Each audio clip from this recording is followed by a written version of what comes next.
सुप्रभात। पिछली कक्षा में हम लोगों ने हिंदी भाषा के बारे में जाना, हिंदी भाषा की उपभाषाओं और उसकी प्रमुख बोलियों के बारे में जाना। तो आज हम लोग प्रारंभ करेंगे हिंदी व्याकरण को। इसके अंतर्गत मुख्य रूप से हम लोग जानेंगे कि व्याकरण क्या होता है और साथ ही साथ हिंदी व्याकरण क्या है, उसकी परिभाषा तथा उसके कौन कौन से अंग होते हैं, हिंदी व्याकरण के कौन कौन से अंग या विभाग होते हैं, इसको भी आज जानेंगे हम लोग। तो आइए प्रारंभ करते हैं। सबसे पहले हम लोग व्याकरण को जान लेना कि व्याकरण क्या है। इसकी परिभाषा देखते हैं कि व्याकरण शब्द का शाब्दिक अर्थ जो होता है वो होता है विश्लेषण करना, यानी उसको अलग अलग करके किसी भी चीज़ के बारे में उसकी जानकारी प्राप्त करना। व्याकरण का शाब्दिक अर्थ जो होता है, जो शब्द का वर्ड मीनिंग होती है उसकी, वो क्या है? विश्लेषण करना, यानी अच्छे से उसको अलग करके उसके बारे में जानना। व्याकरण भाषा का विश्लेषण करके उसकी रचना को हमारे सामने स्पष्ट करता है। अब प्रश्न उठता है कि जब व्याकरण का शाब्दिक अर्थ होता है विश्लेषण करना, तो ये व्याकरण किसका विश्लेषण करता है ना? किसी चीज़ का तो विश्लेषण करता होगा, तो वो किसका विश्लेषण करता है? वह व्याकरण जो है वो भाषा का विश्लेषण करता है और भाषा का विश्लेषण करके उसकी रचना को हमारे सामने स्पष्ट करता है। वह भाषा की रचना कैसे हुई है, इन सारी चीज़ों के बारे में हमें अच्छे से जानकारी प्रदान करता है। या इस प्रकार से हम कह सकते हैं कि व्याकरण वह शास्त्र है जो हमें किसी भाषा के शुद्ध रूप को लिखने और बोलने के नियमों का ज्ञान कराता है। हम यह भी कह सकते हैं कि व्याकरण वह शास्त्र है जिनके माध्यम से हमें यह पता चलता है कि किसी भी भाषा का कौन सा रूप शुद्ध है और कौन सा रूप शुद्ध नहीं है, कैसे हमें भाषा का प्रयोग करना चाहिए और कैसे भाषा का प्रयोग नहीं करना चाहिए। साथ ही साथ व्याकरण के द्वारा ही हमें यह पता चलता है कि किस तरह से कोई भी वाक्य बनता है, उसका क्या नियम होता है बोलने। इस प्रकार हम ये भी कह सकते हैं कि किसी भी भाषा को शुद्ध रूप से बोलने लिखने का ज्ञान हमें किससे होता है? व्याकरण से होता है। ठीक है, तो व्याकरण के बारे में आप समझ गए कि व्याकरण क्या है, कि व्याकरण वह शास्त्र है जो हमें किसी भाषा के शुद्ध रूप से लिखने और बोलने के नियमों का ज्ञान कराता है कि हम भाषा को कैसे शुद्ध रूप में लिखें और कैसे उसे शुद्ध रूप में बोलें। इसकी जानकारी हमें किससे होती है? व्याकरण से। अब आते हैं हिंदी व्याकरण की ओर। हिंदी व्याकरण क्या है, इसकी परिभाषा जानेंगे और उसके बाद आगे बढ़ेंगे। व्याकरण की परिभाषा आपने देख लिया, ठीक उसी तरह से अब हिंदी व्याकरण क्या है कि हिंदी व्याकरण वह शास्त्र है जो हिंदी भाषा के वर्णों, शब्दों और वाक्यों को शुद्ध बोलना, पढ़ना और प्रयोग करना सिखाता है। हिंदी व्याकरण वह शास्त्र है जो हिंदी भाषा के वर्ण, अभी हम लोगों ने व्याकरण की परिभाषा पढ़ी, तो वो क्या है कि भाषा को शुद्ध रूप से बोलना और लिखना सिखाता है। जबकि हिंदी व्याकरण किस भाषा के शब्दों को शुद्ध रूप से लिखना और पढ़ना सिखाता है? हिंदी भाषा के ना। तो हिंदी व्याकरण वह शास्त्र है जो हिंदी भाषा के वर्णों, शब्दों और वाक्यों को शुद्ध बोलना, पढ़ना और प्रयोग करना सिखाता है। हिंदी भाषा के जो शब्द होते हैं, जो वर्ण होते हैं तथा जो उसके वाक्य होते हैं, उसको कैसे शुद्ध बोला जाए, कैसे शुद्ध बोलना चाहिए, कैसे शुद्ध शुद्ध पढ़ना चाहिए और उसका प्रयोग कैसे शुद्ध रूप में करना चाहिए, इसकी जानकारी हमें हिंदी व्याकरण के माध्यम से होती है। इस प्रकार यह कहा जा सकता है कि प्रत्येक भाषा की अपनी व्यवस्था होती है। जितनी भी भाषाएं हैं, हर भाषा की अपनी अपनी व्यवस्था होती है, जिसके द्वारा भाषा के शुद्ध और अशुद्ध रूपों की पहचान होती है।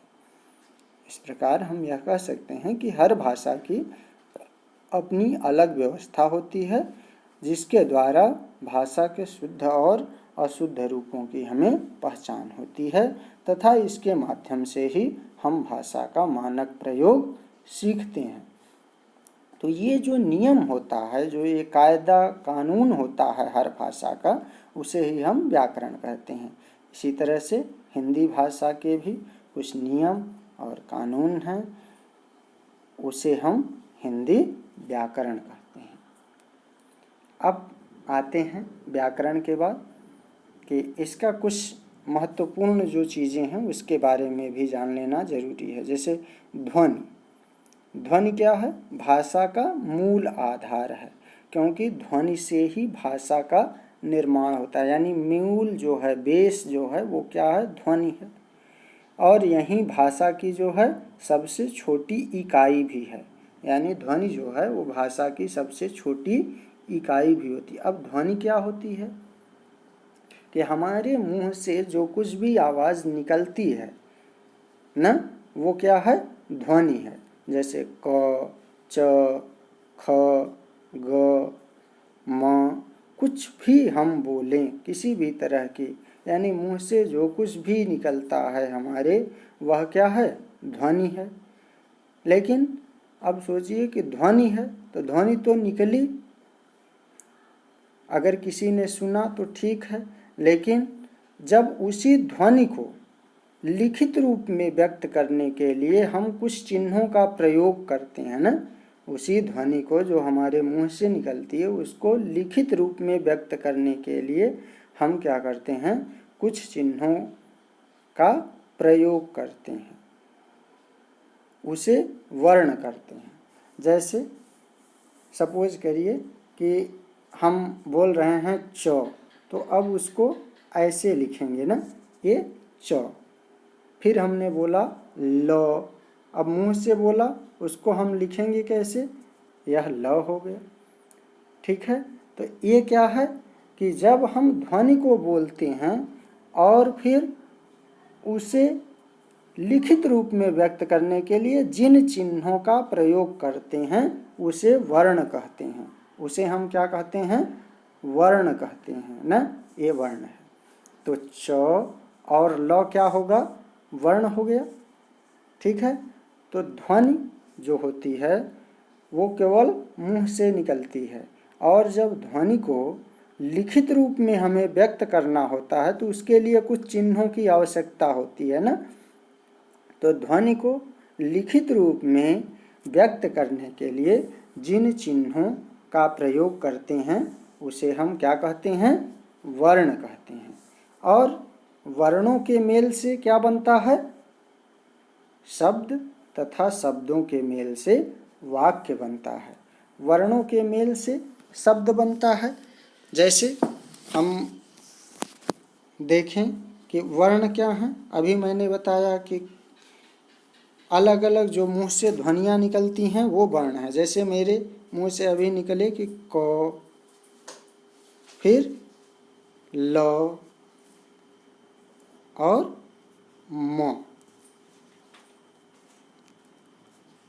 क्या बन जाएगा इससे? क, ल, म। इन तीनों को मिला देंगे तो क्या हो जाएगा? क, ल और म। ये क्या बन जाए? कलम। तो ये क्या है? वो जो अलग अलग था कि क, फिर ल, फिर म, ये अलग अलग क्या हैं? वर्ण हैं। और इन्हीं वर्णों से मिलकर के क्या बन गया? शब्द बन गया। जे क, ल, म, तीनों को जोड़ दिए तो उससे बन गया कलम। अब एक कलम क्या हो गया, शब्द हो गया। क ल म अलग अलग थे तो ये क्या थे, वर्ण थे ना। और इन वर्णों के मिलने से जो कलम बना वो क्या है, शब्द। अब ढेर सारे शब्द मिल करके यदि कोई सार्थक अर्थ प्रदान करते हैं तो उसे हम वाक्य कहते हैं। जैसे राम कलम से लिखता है। अब इसमें कई सारे शब्द मिल रहे हैं ना, जैसे राम है एक शब्द है, कलम अलग है, से अलग है, लिखता अलग है अलग है ना। इस तरह से इन सब के मिलने से जो बनता है उसे हम क्या कहते हैं, वाक्य कहते हैं। यह भी आपको समझ में आ गया होगा कि वर्णों के मेल से शब्द बनता है और शब्दों के मेल से वाक्य बनता है। ठीक है।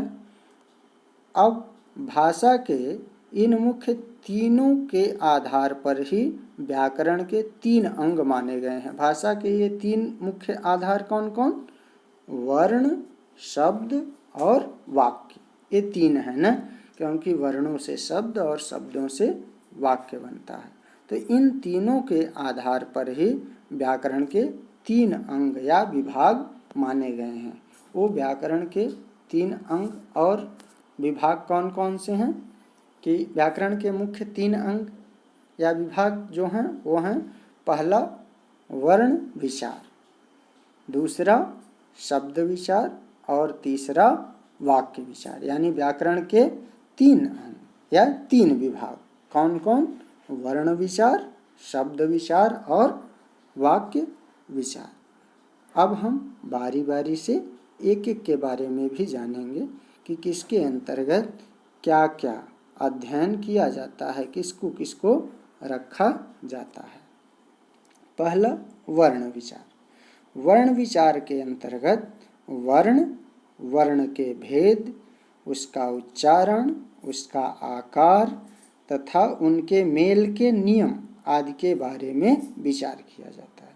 जैसा कि वर्ण विचार से ही आपको स्पष्ट है कि वर्ण के अंतर्गत वर्ण क्या होते हैं, वर्ण के कितने भेद होते हैं, उनका उच्चारण कहाँ से होता है, कैसे होता है, उनके उच्चारण के लिए किन अंगों का प्रयोग होता है, वर्णों का आकार यानी उसका आकार कैसा होता है, और उनके मेल के नियम आदि के बारे में विचार किसके अंतर्गत होता है, वर्ण विचार। यानी वर्ण विचार के अंतर्गत वर्ण, वर्ण के भेद, उसका उच्चारण यानी कैसे उसको बोला जाता है, आकार और उसके मेल के नियम आदि के बारे में विचार किया जाता है। तो वर्ण विचार भी आपको स्पष्ट हो गया होगा कि इसके अंतर्गत वर्ण, वर्ण के भेद, उच्चारण, आकार, उसके मेल के नियम आदि के बारे में विचार किया जाता है। अगला जो है वो है शब्द विचार। अब शब्द विचार के अंतर्गत शब्द, उसके भेद, उत्पत्ति, रचना तथा रूपांतरण आदि के नियमों के बारे में विचार किया जाता है।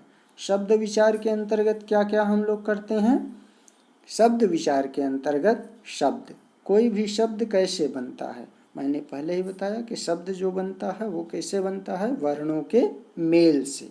यानी जब 2 या 2 से अधिक वर्ण आपस में मिलकर के कोई अर्थयुक्त रचना करते हैं ना, जिसका कोई अर्थ निकलता हो तो वह शब्द कहलाता है।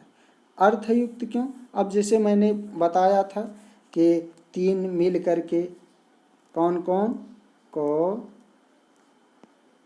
फिर ल और म, ये क्या हैं, इन तीनों के मिलने से क्या बन गया था, कलम बन गया। तो कलम तो सार्थक है, तो यह क्या है, शब्द है, क्योंकि कलम का प्रयोग लिखने में होता है। अगर सोचिए कि यही 3 जो हैं क, ल, म, अब इसी को हम करते म, क, ल, ये क्या है? क्या इसका भी कोई अर्थ होता है? नहीं होता है। मकल कुछ नहीं, तो इसका मतलब क्या है? यह शब्द नहीं है। यह शब्द क्या है? नहीं है। वर्णों के मेल से तो ये भी बन रहा है, लेकिन इसे हम शब्द नहीं मानेंगे। ल क म अगर हो जाए लकम, तो ये क्या है? क्या यह शब्द है? यह भी शब्द नहीं है, क्योंकि इसका कोई सार्थक मतलब नहीं होता। तो शब्द क्या होता है कि वर्णों के मेल से शब्द बनता है, लेकिन उसका कोई अर्थ होना चाहिए। तो शब्द विचार के अंतर्गत हम लोग किसका अध्ययन करते हैं, किसके बारे में जानते हैं? कि शब्द, उसके भेद, कि शब्द के कितने भेद होते हैं, शब्द की उत्पत्ति कैसे होती है, उसकी रचना कैसे होती है, तथा उसका रूपांतरण कैसे होता है। इन सब के बारे में हम लोग किसके अंतर्गत जानते हैं? शब्द विचार। शब्द विचार के अंतर्गत हम लोग शब्द, उसके भेद, उसकी उत्पत्ति, उसकी रचना, उसका रूपांतरण आदि के नियमों के बारे में विचार करते हैं। ठीक है। और अगला जो है और अंतिम है वाक्य विचार। वाक्य विचार के अंतर्गत वाक्यों के भेद, वहाँ हम लोग शब्दों के भेद जानते थे शब्द विचार के अंतर्गत, और वाक्य विचार के अंतर्गत वाक्यों के भेद, वाक्यों के विश्लेषण, वाक्यों की रचना कैसे होती है, और वाक्य के कौन कौन से अंग होते हैं, तथा शब्दों से वाक्य बनाने के नियम के बारे में हम लोग वाक्य विचार के अंतर्गत जानते हैं। तो आगे आने वाली कक्षाओं में हम लोग इन तीनों से संबंधित चीज़ों के बारे में विस्तार पूर्वक जानेंगे कि वर्ण विचार के अंतर्गत क्या क्या आता है, शब्द विचार के अंतर्गत क्या क्या आता है, और वाक्य विचार के अंतर्गत क्या क्या आता है। आज के लिए बस इतना ही। धन्यवाद।